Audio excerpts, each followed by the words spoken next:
Ժողովրդին ավելի հայտնի երակների լայնացումը կարող է առաջանալ անառողջ սննդի, նստակյաց կյանքի, ավելորդ քաշի հետևանքով։ Նստակյաց եւ կանգնած աշխատողները անպայման պետք է կես ժամ մեկ գոնե մի փոքր քայլեն։ Վարիկոզը եւ կենսակերպը փոխկապակցված են։ Բնականաբար, եթե մարդը սովորություն չունի նորմալ քանակով ջուր ընդունելու, ապա արյունը խտանում է եւ թե վարիկոզ փոփոխված անոթներում եւ թե նույնիսկ առողջ անոթներում կարող է գոյանալ տրոմբ։ Ծխախոտը եւ վարիկոզը ծխելը վնասում է երակներին։ Իհարկե, ինչպես նշեցի, ծխելը նույնպես վնասում է անոթի ներսի շերտը, առաջացնելով միկրոտրավմաներ, քայքայելով արդեն կլապանային, այդ փականային համակարգը։ Շոգեբաղնիքը վնասում է վարիկոզին։ Ինչ որ չափով վնասում է։ Հատկապես վարիկոզ հիվանդություն ունեցողներին խորհուրդ չի տրվում։ Աստորեն կարող ենք ունենալ վարիկոզ, բայց չիմանալ դրա մասին։ Դա նույնպես հավանական է։ Դուք դիտում եք Միֆեր առողջության մասին հաղորդումը, բարև ձեզ։ Մեր հաղորդումը առողջ ապրելակերպի մասին է եւ դրան չհետևելու պարագայում առաջացող առողջական խնդիրների, ինչպիսին օրինակ վարիկոզն է։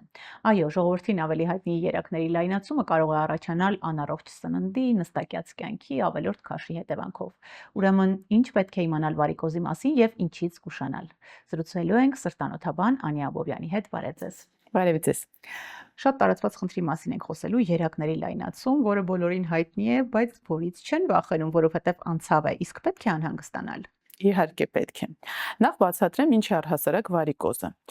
Վարիկոզի դեպքում մենք ոտքերի վրա տեսնում ենք ողկույզանման արտափքված կապույտ կամ կապույտի տարբեր երանգներով երակներ։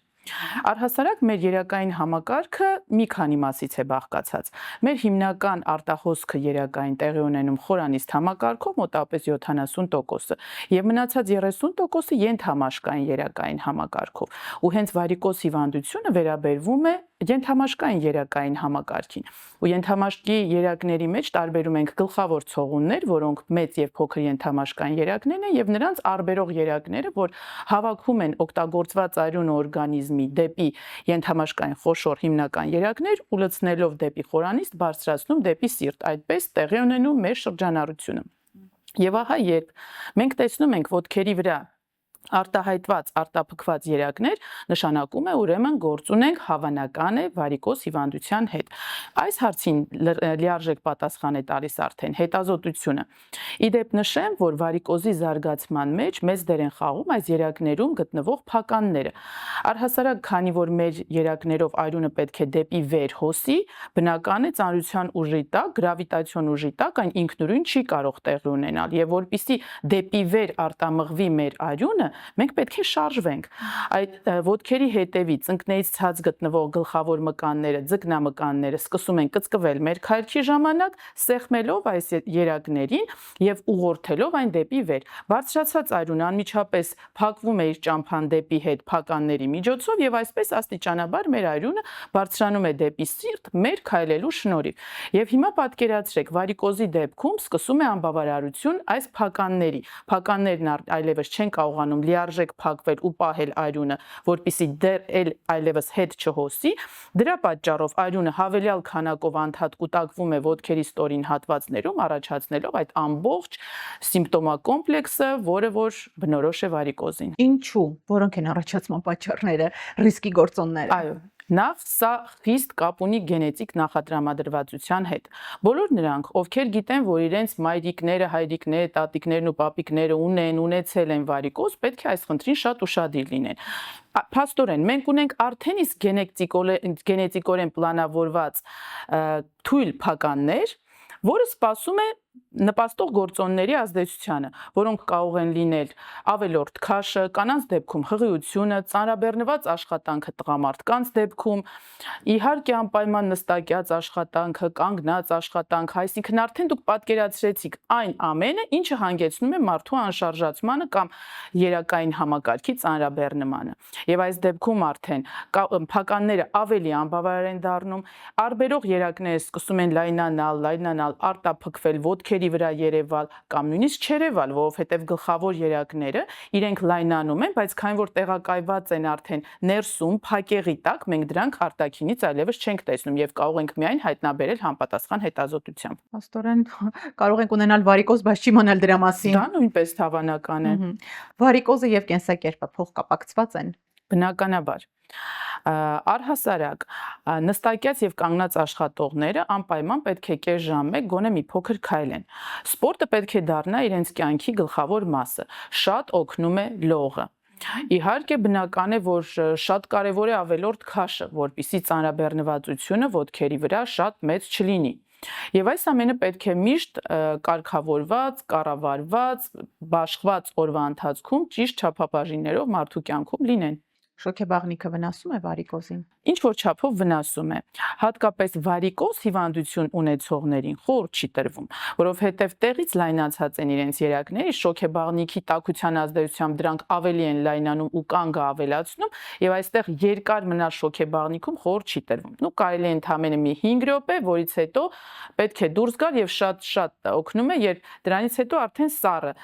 լողավազան են մտնում։ Ասում են կիպ տաբատը, կիպ կոշիկները նույնպես կարող են Այո։ վարիկոզի առաջացման պատճառ լինել։ Իհարկե։ Սեղմելով, հա, Սեղմելով, երակները։ իհարկե, սեղմում են եւ թույլ չեն տալիս, որ երակով նորմալ արյան շրջանառությունը տեղի ունենա։ Իսկ սնունդը ինչպես է ազդում երակների վրա։ Սնունդը ինչ որ չափով դարձյալ այն բոլոր գործոնները, որոնք որ զարկերակների վրա նույնպես ազդեցություն ունեն, այսինքն այդ նույն ծխախոտը, ճարպոտ սնունդը, խոլեստերինը, այս ամեն ինչը վնասում են դարձյալ երակի ներսին շերտը եւ այն փականները, որոնք առանցային էլ գենետիկորեն հակում ունեին վնասման, ավելի արագ են վնասվում եւ իհարկե այս ամենը նույնպես մասնակցում է վարիկոզի առաջացման մեջ։ Ծխախոտը եւ վարիկոզը ծխելը վնասում է երակները։ Իհարկե, ինչպես նշեցի, ծխելը նույնպես վնասում է անոթի ներսի շերտը, առաջացնելով միկրոտրավմաներ, քայքայելով արդեն կլապանային, այդ փականային համակարգը եւ թույլ չի տալիս, որ փականները նորմալ փակվեն իրենց ֆունկցիան կատարելու համար։ Եվ փաստորեն ծխող մարդիկ, ովքեր ունեն վարիկոզ, իրենց մոտ կարող են նկատվել ինչ բարդություններ։ Իդեպ նշեմ, որ ծխախոտամոլության դեպքում այստեղ հաջորդ բարդությունը, հաջորդ խնդրի հետ ենք մենք գործ ունենում, չէ՞ որ մենք արդեն ունենք լայնացած անոթներ, խոսքը վերաբերվում է հատկապես վարիկոզով հիվանդներին։ Չնայած այս խնդիրը կարող է առաջանալ նույնիսկ նրանց մոտ, ովքեր չունեն անգամ վարիկոզ, այսինքն ծխի ազդեցության տակ մակարդելությունը նույնպես փոխվում է եւ հավանականությունը, որ կարող են այս լայն անոթներով կամ նորմալ անգամ անոթներով առաջանալ տրոմբ, խիստ բարձրանում է եւ արդեն տրոմբի հետագա բարդությունները խիստ հավանական են այս մարդկանց մոտ։ Ինչպես ճանաչել տրոմբը։ Տրոմբը շատ հաճախ, բայց ոչ միշտ առաջացնում է շատ տիպիկ գանգատներ։ Այս մարդիկ միշտ նշում են ոտքս գետնից կտրվեց, այս արտահայտությունը շատ բնորոշ է իրենց դեպքում, այսինքն մարդն այլևս քայլելիս շատ սուր ցավեր է ունենում եւ չի կարողանում ոտքը գետնին դնել։ Խորանիստի դեպքում ոտքը կրկնակի եռակի մի ոտքը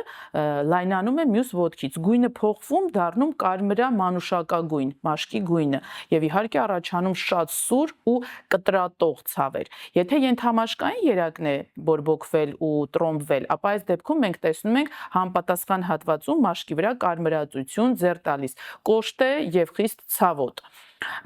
Եվ նույնիսկ հնարավոր է, եթե բորբոքումը շատ տարածվի, նաեւ մարդը ջերմի։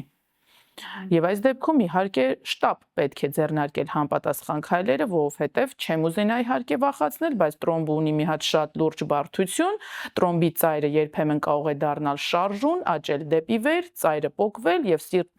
անոթային համակարգով սրտի միջով հասնել թոքեր, առաջացնելով թոքային զարկերակի թրոմբոէմբոլիա եւ մինչեւ անգամ հանկարծամահություն։ Ահա թե ինչու է կարևոր ժամանակին դիմել բժշկի։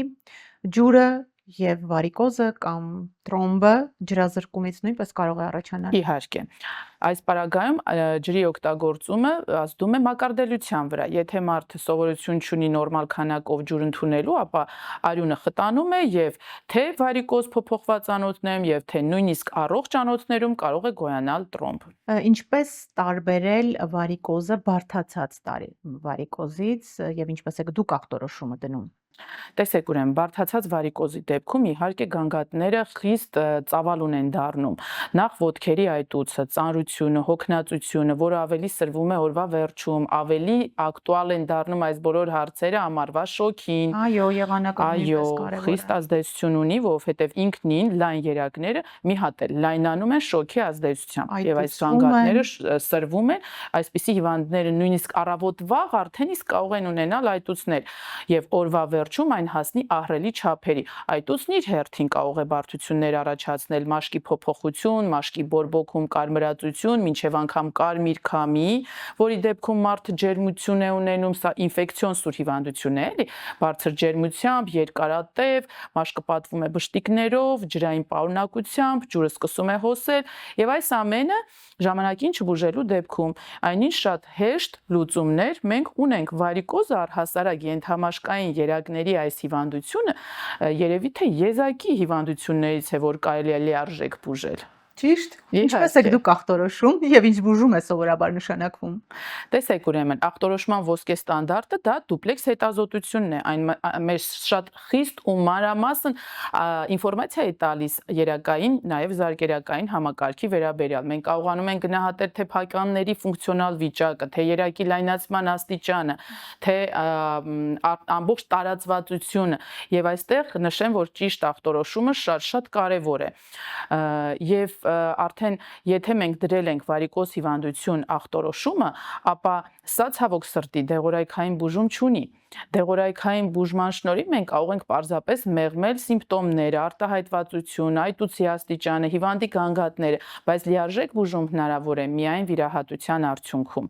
Եվ բարեբախտաբար վերջի տարիներին մենք ունենք ժամանակակից վիրահատության տեսակներ, որի շնորհիվ պատկերացրեք, հիվանդը կարող է վիրահատվել ընդամենը 20-30 րոպեում, անմիջապես ոտքի կանգնել վիրահատական սեղանից, քայլելով վերադառնալ հիվանդասենյակ, հագուստը փոխել եւ գնալ աշխատանքի կամ անցնել բնականոն կյանքի։ Ցանկացած բարդության վարիկոզի դեպքում բարդության, այո, պարզապես մի նրբություն, եթե տրոմբոզի հետ գործ ունենք արդեն, ապա այս պարագայում շատ կարեւոր են նաև լաբորատոր հետազոտությունները եւ շատ հաճախ մենք հետաձգում ենք վիրահատությունը, դեղորայքային բուժում իրականացնում ենք արդեն տրոմբոզի կապակցությամբ, հանգստանում է մակարդելությունը, նոր իրականացնում ենք վիրահատությունը։ Եվ նշեմ, որ խոսքը գնում է վարիկոզի լազերային վիրահատության մասին, որը հնարավոր է իրականացնել առանց կտրվածքների, առանց կարերի, առանց որևէ անզգայացման, նույնիսկ էպիդուրալ անզգայացման կարիք կամ ժողովրդի համար հասկանալի լեզվով ասված ողնաշարային անզգայացման կարիք այս դեպքում չի լինում։ Հրաշք։ Այո։ Բայց շատ են միֆերը վարիկոզի վիրահատության մասին, հիմնականում հետ վիրահատական, ասում են, որ վարիկոզի վիրահատությունից հետո մյուս առողջ ոտքի վրա է ընկնում ծանրությունը եւ կարող են լայնանալ արդեն մյուս ոտքի առողջ երակները։ Այս իրոք միֆ է։ Տեսեք ուրեմն, մյուս ոտքում հնարավոր է լինի վարիկոզ շատ թեթև վիճակում եւ տարիների ընթացքում այս վարիկոզը կարող է արտահայտվել,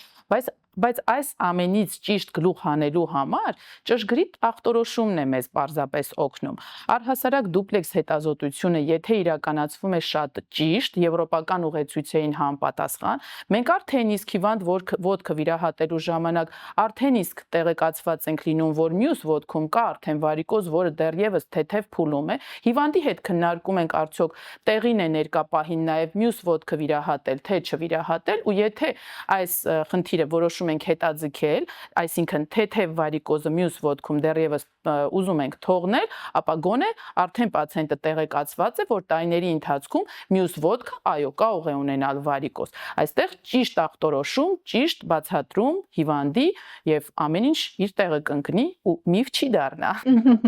Եվ չի նշանակում, որ հիվանդ երակները վիրահատելուց հետո կարող է ախտահարել մյուս առողջ երակները, այս դեպքում ծանրաբեռնվածություն ընկնելով դրանց վրա։ Ծանրաբեռնվածության խնդիր ընդհանրապես չունենք եւ ճշգրիտ ախտորոշման դեպքում մենք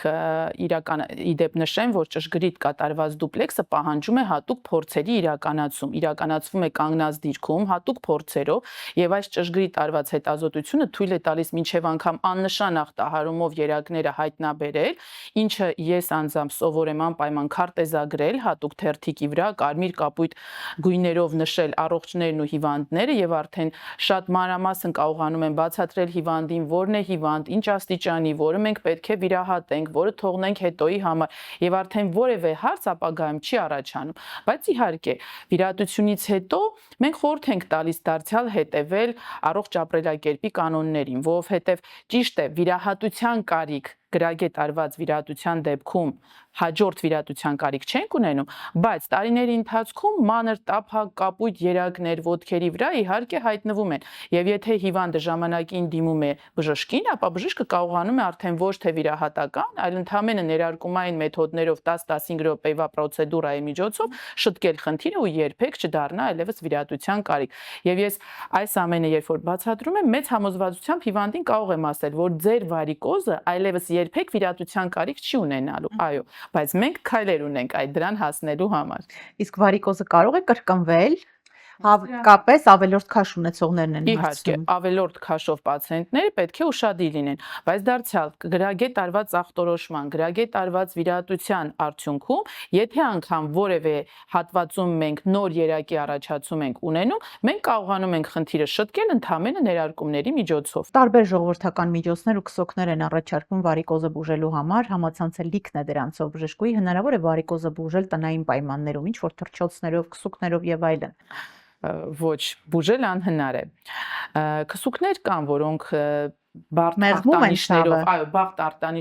ախտանիշներով պացիենտների դեպքում մի փոքր մեղմում են այս այրոցի զգացողությունը, ծանրությունն են թեթևացնում, ունենք այդպիսի քսուկներ, բայց որ բուժենք խնդիրը, դա անհնար է։ Բայց այդ քսուկներն էլ դեղատնից պետք է ձեռք բերել եւ ոչ թե պատրաստել։ Իհարկե,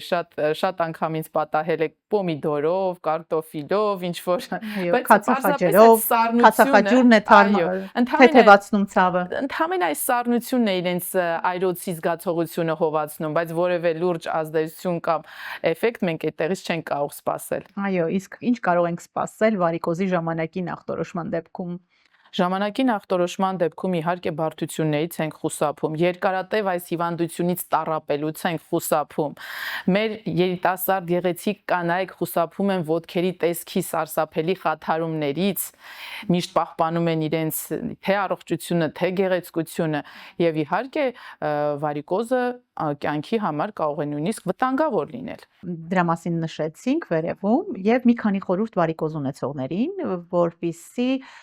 տարբեր իրավիճակներում կարողանան ավելի բարդությունների չհանգեցնել։ Տեսեք ուրեմն, եթե ինչ-ինչ պատճառներով հետաձգվել է վիրահատությունը, ապա մի քանի խորհուրդների միջոցով մենք կարող ենք մի փոքր կասեցնել ընթացքը, մի փոքր մեղմել գանգատները, այդ շարքից կուզենայի նշեմ էլաստիկ տրիկոտաժը, որը ընտրվում է ամեն մարդու չափին համապատասխան, ընտրվում է ձգությունը համապատասխան հիվանդության փուլի